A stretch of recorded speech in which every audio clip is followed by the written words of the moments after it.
Okay, well, welcome to our final episode, I guess. We're going to do this live, of What Would Chobra Do? The series that we set out to do throughout Champions, of following every Pacific team and all of their matches and analyzing all their opponents. And, well, we did it, but there were a lot of things that didn't go the way we thought it would. For instance, only one Pacific team made it into playoffs, as you can see here. And then I ended up actually getting called in last minute to do a bunch of different things, like off broadcasts and a couple times on the Korean broadcast. And then I had a couple other things outside of Valorant that I was working, so I didn't have as much time as I thought. Like, originally my idea was, man, I'm just gonna not sleep, right? Only sleep like 3 to 4 hours a day and just watch Valorant all day, every day.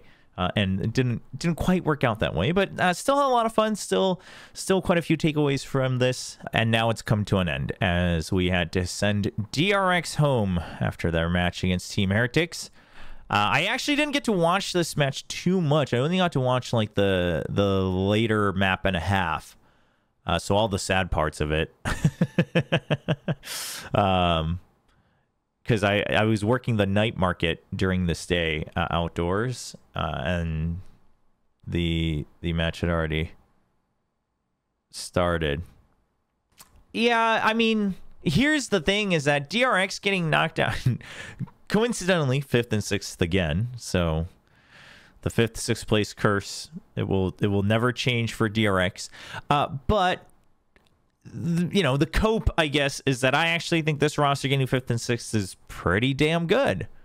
I think it's very, very good. I think it's impressive. I think they've already proven way more than I would have hoped from this roster for 2024, right? Not necessarily potential. I think they proved their potential, basically, but I wouldn't have expected them to fulfill their potential and kind of showcase it to a certain amount within this year. Just given that even for them, like it's not like they came into this year strictly with one change and they stuck with it, right? They've gone through a couple changes themselves. Stacks leaving the team, or them parting ways with Stacks, I should say, in the middle of the year, putting Mako on IGL for the first time ever. There's been a lot, and a bunch of rookies, a bunch of young guns.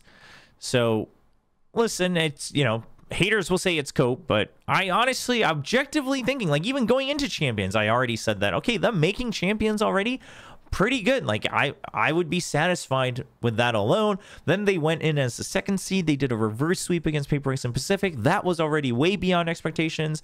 And then they, got out first in groups, which is also very, very good. So all in all, I would be very happy for the team. Obviously, it still sucks. Losing and getting eliminated always sucks, but somebody has to.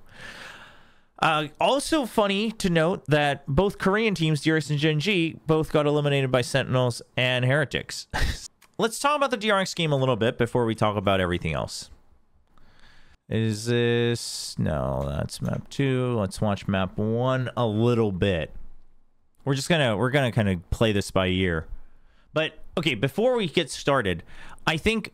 So, you know what? Let's actually talk about this overall.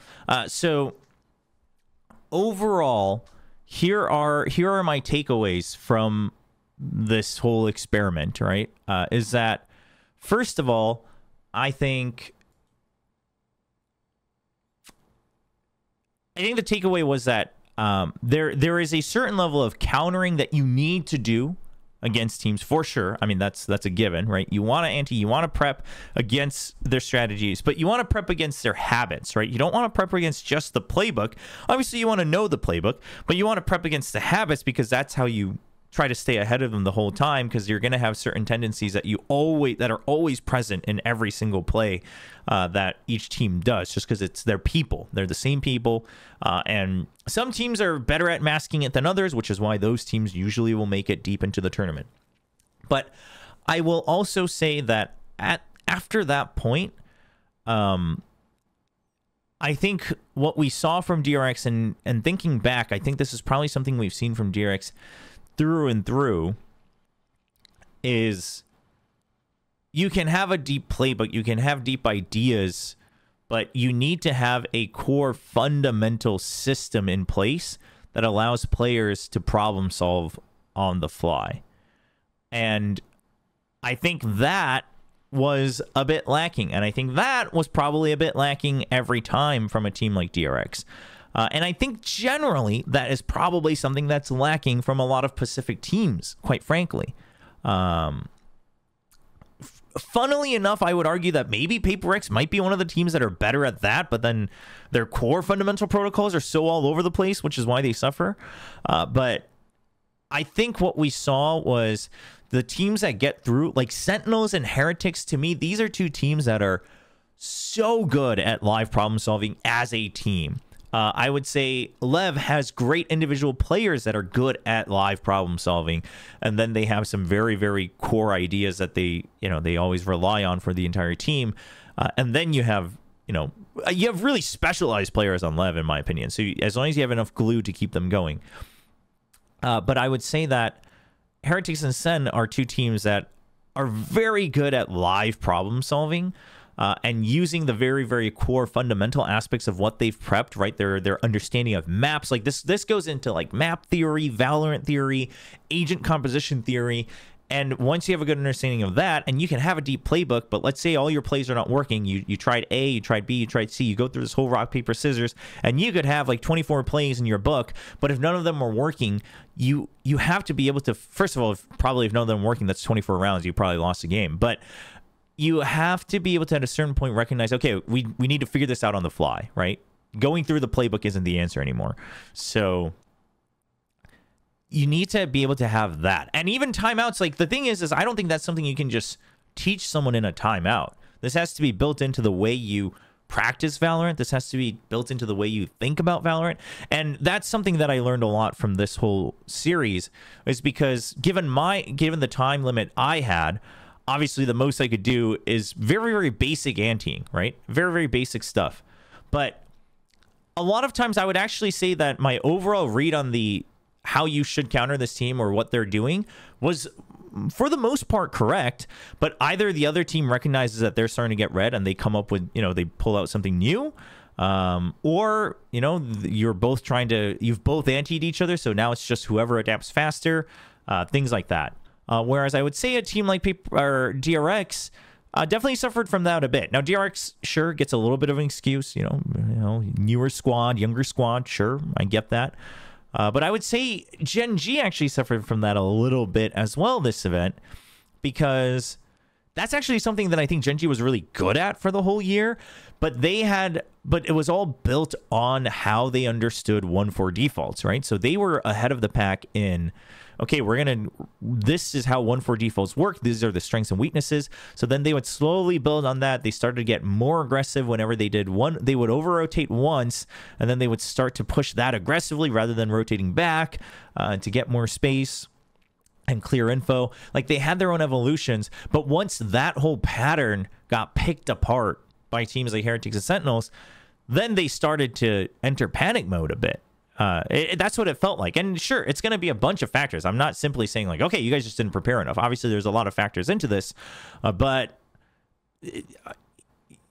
you know what I mean? Like, once the core philosophy was picked apart, like once their core habit, or I guess the foundation of their playbook was picked apart, they didn't have a deeper understanding for all 5 members to be able to adjust to that on the fly. And I believe that DRX kind of suffered from the same thing. I said this about the Sentinels match as well with DRX, where it just seemed like they weren't prepared for Zekken's Neon. Zekken's Neon, like, you can tell on the map, DRX has the right idea of what's about to come, but it comes a full beat earlier. And it's not just Zekken. Like, the whole team is playing off of Zekken's Neon, and it comes a full beat earlier, and DRX is just like, well, we weren't ready for it. So that's a rough one. But let's take a look at the Heretics game. With that in mind, let's talk a little bit about some things that went well and some things that didn't. So we'll just watch it in 2x mode. But so something that you'll see even on Abyss. Now, this is where I think DRX did very well, and I want to praise Foxy9, Bane, Flashback, all 3 of these guys a lot on this map, is that Heretics came in with the idea of like, Buzz is not going to get to play Valorant today. But if you just keep an eye on the minimap on we'll skip around, but on where'd he go? On Buzz? And just note that like he just doesn't get to play much Valorant in this game. And you know, supposedly he wasn't feeling in tip-top condition that day, which I'm sure had to do with it. But I also think even if he was, like, Heretics would have just went ham on this guy, and he wouldn't have been able to create the space that he normally does. Players like Bane and Foxy9 stepped up this game to make sure that they're getting the extra kills, that they're creating the extra cracks, that they're getting the extra trades to overcome that. And we see things like that a lot. It's either like they know exactly when and where to spam when Buzz dashes in.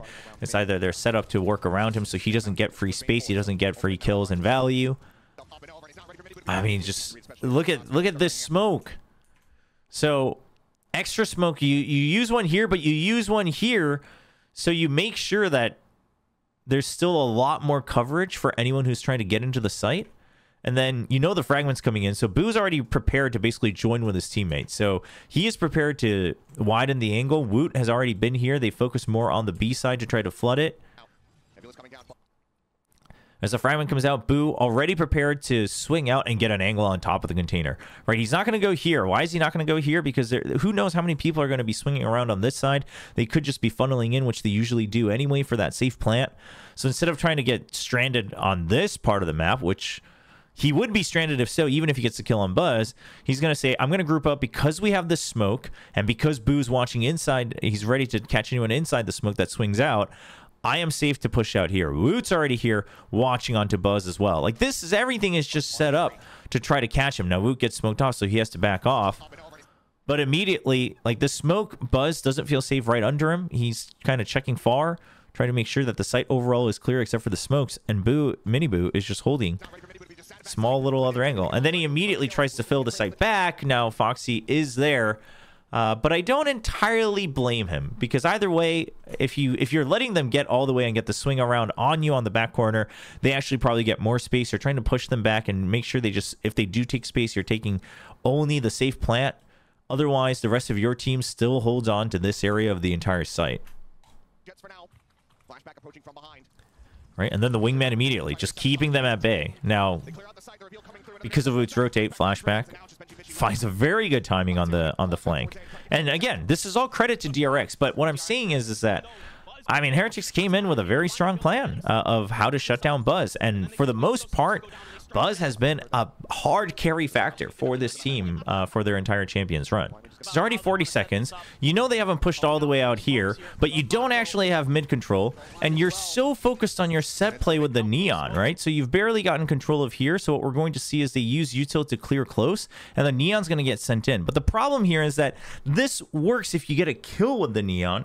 It doesn't if you don't, because all you've done is send the Neon a bit more forward, but you actually haven't, you know, gotten anything done here. So you clear the close angles, but now you've been stopped. Bane can't get through. They actually put in a fragment as well, and you have no other way of pushing through. I mean, Flashback still isn't holding anything from mid. He decides to come back and join with the team. You know, the counter recon comes out as well, and you've already used your slide, so you don't have that. It's like, you need to have some extra backup plans and understand, okay, well, what is our win condition this round? And if that means that I need to just take slow contact on this angle, then that's what I need to do, right? This set play it's fine in the beginning of the round. It's fine if you do it in the first 40 seconds of the round, because then you still have a minute. You can rotate back. You can try to lurk back mid, maybe go for a pinch onto A. Like, these are all options. But in the last second, like, your option really was to actually just take dry contact on this corner and then slide in with a fault line all the way into the site. There's the ping reveal. Hunter's Fury going to be opened up. Bane's going to be good for one before getting taken down, but Boo finds two. But it's things like that where I'm like, okay, the set play and all that, great. Like, you're setting up Buzz for success, but success of what? Flashback, getting the ping reveal down. All built up, popped. As Heretics get it. Dash at the ready. Buzz pushing forward, trying to lead the charge, but it's getting further and further away. There's a push out, trying to dash back, but eventually maybe we'll be able to confirm the kill. Buzz. Player's already low on HP. Dash at the ready. So you see the toxic screen come up. Ready. Buzz. And I love that they send a recon onto the front of yellow from Heretics. Like, these are adaptations that, like, Heretics is using live, because this recon is useless if it's not if you didn't just get timinged by the toxic screen, right? But the toxic screen comes up. So instead of sending the recon all the way back here, you're saying, okay, well, they're trying to deny us from coming in. They're trying to make sure that we get decayed. They're trying to make sure they slow us down. But we're going to set up our own poison cloud to deny this angle. So literally the only thing we have to worry about now is this angle, right, on the minimap. And so they use everything they have to counter this. And usually this is going to be Buzz, right, on the jet. It's a great read. It's a great adaptation. But that's my point, is that, like, that's not something you go into the round and say, this is, like, we're going to, like, you can't control when they're going to put up the toxic screen. You can't be like, well, we're only going to retake when the toxic screen comes up. Like, these are things that are just systematically built in of, like, okay, if this happens, like, these are protocols that are just built in that gives you a much more expansive flowchart, so you don't have to, like, try to live problem solve entire, you know, books of things during a round. Flash connects, ping, gets the reveal. So you stay stuck back here behind you. Kidding me right now? Mini Boo, though, down to 34. Foxy. But and I was feeling this, and then I saw the discussion on Spike Talk with, you know, some of the Talon players and Frost and Baby Bay, where Frost talks a lot about how, you know, Pacific teams are so heavy on the anti, which, you know, he was like, fine, like, screw you guys. And, you know, say what you will about Frost's Frost's demeanor, but from what I saw at Champions, I'm like, you know what, that makes sense. And quite frankly, I think it's probably true in most regions during league play, just because, like, you're playing the same guys nonstop, week to week to week to week to week. But the thing is when it comes to a Champions tournament or a Masters tournament, the counter and the anti gets you through the group stage or the Swiss stage. But the thing is like, adaptation is not something you just, like, teach to adapt. Like, you have to have a, I want to argue, and I'm not going to say that the coaches, like, don't have this understanding or not, but I don't think it's passed on to the players accurately if they do have the understanding. But I think you have to start thinking, like, the groundwork you lay down for how you think about the game has to change.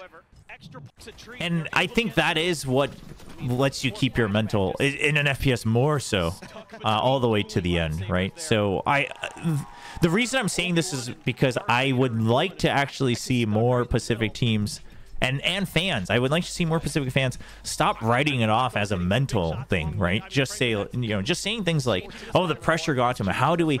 Because if it really was just the mental and the pressure, then a sports psychologist would fix that. Which, first of all, most of these Asian teams don't have anyway to begin with. So maybe that does need to get fixed a little bit. But aside from that, I think that mental is affected by the fact that you don't have as much problem solving skills. You just have good training. This round, I think, is where you really see the value. Okay, so all right, so you know they're coming in, right? All this util is being spent. The 0 point's a bit early, but that we won't harp on that too far. It's a 4v4, we'll say, because Flashback is going to start to come in. Really pushes them out, and Mini Boo skirts around the snake bite to make sure that there isn't anyone trying to flank around on them, and to make sure that basically DRX's util doesn't give them the space they want, because it's very clear that DRX wants to delay the plant so they can refill it, just like Heretics was, right? So they want to come in here, and they want to come in here, and they want to try to get a pinch onto the spike plant. So he immediately goes up. The pit has been used. You heard that. And he's fighting Flashback here, which, by the way, he's super weak. So if Flashback had gotten this kill, sure, the round's a little different. But at the end of the day, his job is to try to create space for the planter who wants to plant on the nest. So he says, all right, I've distracted them long enough. I'm going to try to make sure I protect you. And then he jumps and goes into the rafters. Like, who in the world does that? And during all of this, Boo creeps in, and then he only pushes in once Mini Boo has jumped in. Right? He's like watching, he's like, okay, I see him, I see the gun barrel. He's like, but I'm not going to go for the kill just yet, because Mini Boo is going to go in and create more chaos, which guarantees the kill for me.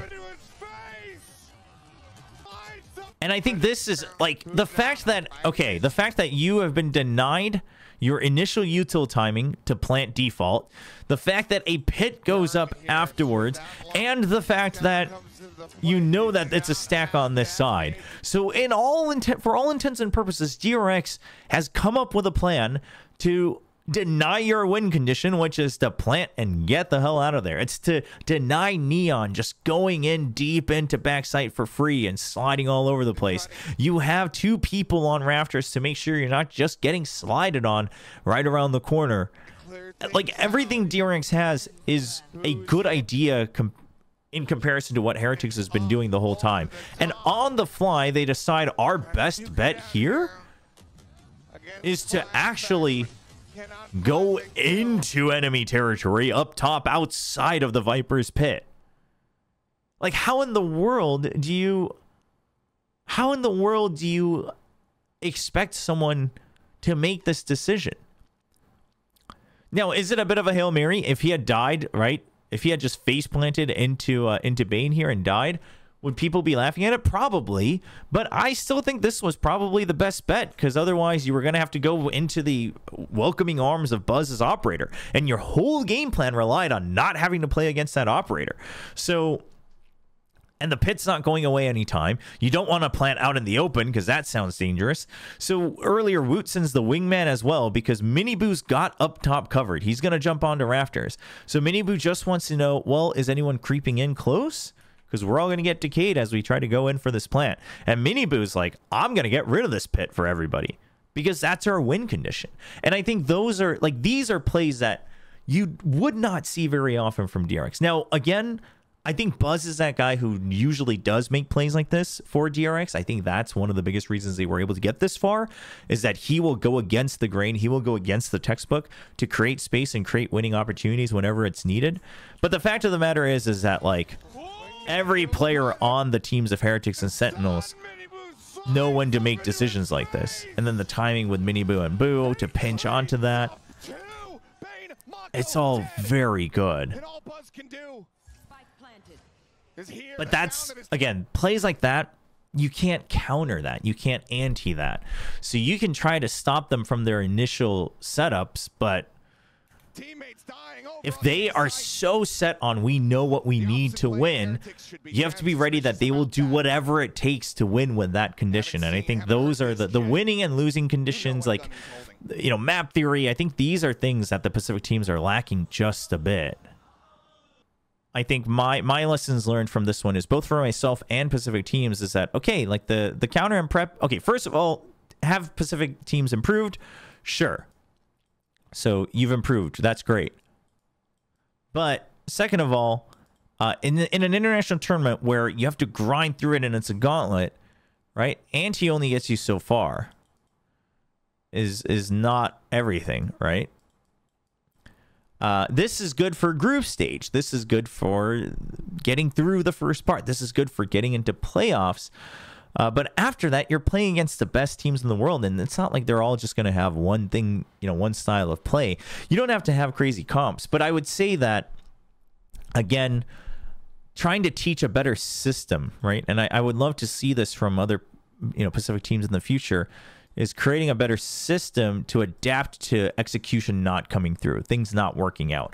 Maybe one of your players is having a bad day. Maybe the other team has also come prepped and they've kind of tried to change up their style. So now you say, okay, well, what is their win condition? What agents do they have? What style do they usually play? So how do these two come together, right? So for instance, you know, like I always say, Sentinels, they like to push out.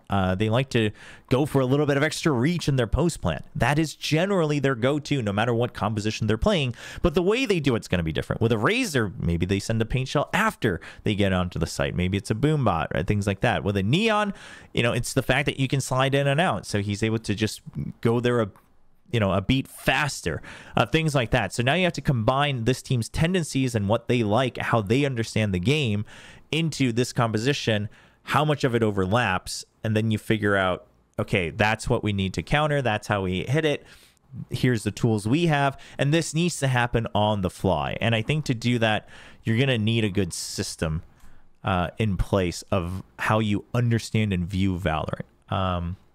It was, honestly, it was fun kind of tangibly learning that. I think it's something that we all know when we talk about Valorant, but going through this series, and again, obviously I didn't have as much time as I would have liked to, just given that I was called in for a bunch of side things here and there, both Valorant and not Valorant related. But like the counter and anti, like everyone can do it and everyone will be doing it. So now being a good coach and being a good team is more about how do you make sure you drill map theory and game theory into your players' heads so they can solve it on your own inside the server. Before we talk about the remaining top four, to talk about the overall Pacific performances, again, DRX, I think they overperformed from my expectations. The fact that they were even able to get enough anti going and enough of a core playbook going, and the fact that Bane and Foxy9 were starting to play more confidently, that I think is a big win for DRX. It's a shame for Buzz because he's my guy. He's really good. He knows how to create space. This is a guy who tries as much as possible to get that aggressive risk assessment going. But at the end of the day, considering what they, the cards they were dealt or that they dealt themselves this year, I would say that their performance was okay. I really think that they're back to where they used to be, which is, again, good playbooks, good, like, very core fundamentals of spacing and trading and things like that, but lacking in the on-the-fly adaptation on, okay, our team's doing something a little bit differently than what we countered, or now they've learned that we're countering them, so how do we overcome that? Gen.G, I think it's a conglomerate of issues, for sure, like burnout, fatigue, blah, blah, blah, blah. That's all true, but I think that takes away a lot from their opponents who played really well. I firmly want to believe that Gen.G was trying to play a slightly faster tempo than they have all year, because they've been trying to add just very tiny changes each stage of the year of VCT. So I want to believe that that's true. But even on top of that, so I think there was a little bit of discomfort with that style. But even with that, I think because of that, they were able to try to keep up in these games, right? But yet, Heretics and Sentinels, they're able to adapt to it on the fly. They recognize what's going on. And they take them down. I mean, listen, Gen.G lost to Heretics and Sentinels. DRX lost to Heretics and Sentinels. One of these teams is going to be in the top 3. They could go all the way to the top 2. They're both in the top 4. So it's a shame. It's a shame. But if you want to be the best, you got to beat them all at some point. So it is what it is. As for Talon, I mean, they talked a bit about it. I didn't watch the full episode on Spike Talk.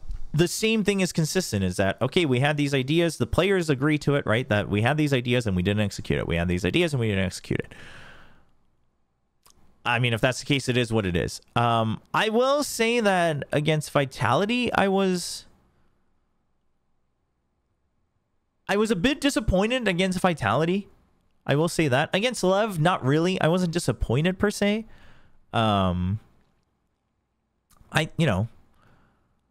actually think Talon played their hearts out against Lev. Which is why originally, if you think back to the beginning of the series, I was like, I don't know. I mean, if Talon's going to continue to be crafty, I think maybe you just kind of play standard at Lev, get warmed up, and then obviously you don't want to like get down to your tournament life, but I don't know if you show your whole hand against a team that you may not beat. I think they pulled out on the stops against Lev. The execution faltered a little bit, and Lev came in swinging as well, so it's a shame. But then the Vitality match, and I think maybe because they threw everything at Lev, it got a lot harder, but the Vitality match I was a little bit disappointed with. But here's the thing with Talon is that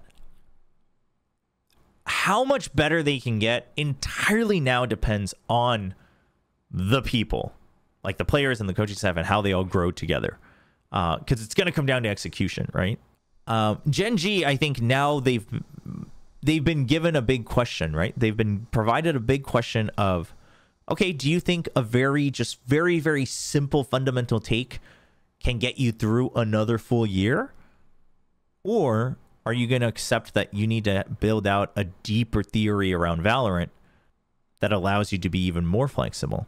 And how much of that was just because you were trying to make a Hail Mary run for this year versus how much of that is your core philosophy of Valorant. Because if it's the latter, if this is your core philosophy of Valorant, then I would be a little worried, because I think Valorant is more than that, right? I think there's more you need to consider for things like ult cycles, things like utility cycles. Like Gen.G was playing some, in my opinion, they were playing some darn good CS in Valorant, and it got them really far. They're going to need more than that if they want to go all the way to the end.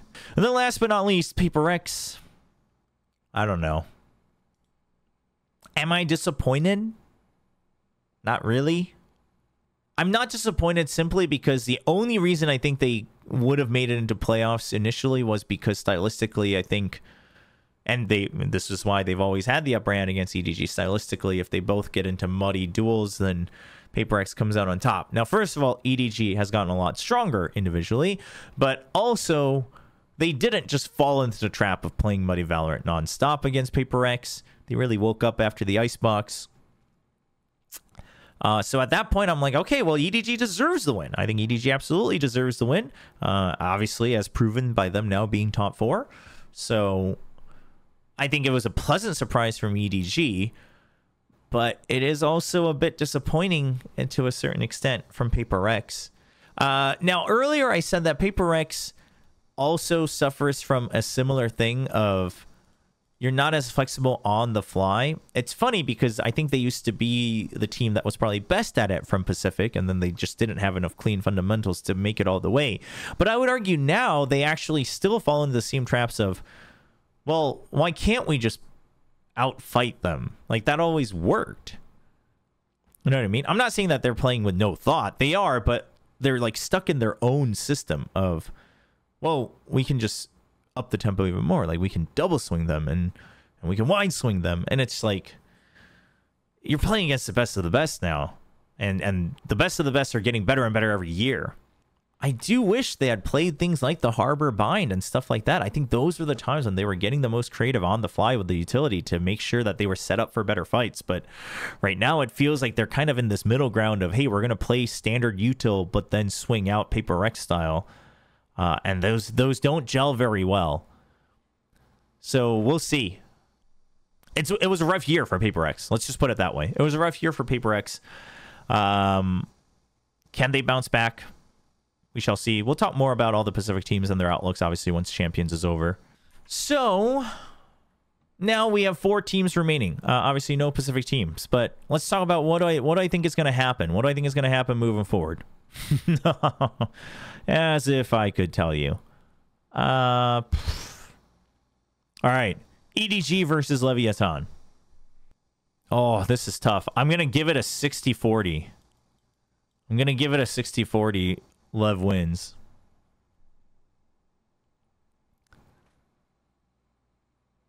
Although, I don't know. EDG... Oh, man. EDG's been looking good. And oh, Sentinels versus Heretics? I don't even know, man. This one's literally 50-50 for me. This one's 50-50. But I'm going to give it to Sen. Rematch, Sen wins. It's a BO5. I think whoever comes up here wins against EDG for sure. It's a BO5, first of all. So I think the advantage goes to either team. So Sen wins. Oh, and then double map ban Lev. Dude. But this means we are guaranteed our first ever 2-time champions winner, like player. Yo, I think, listen, I might as well. If this happens, we might as well.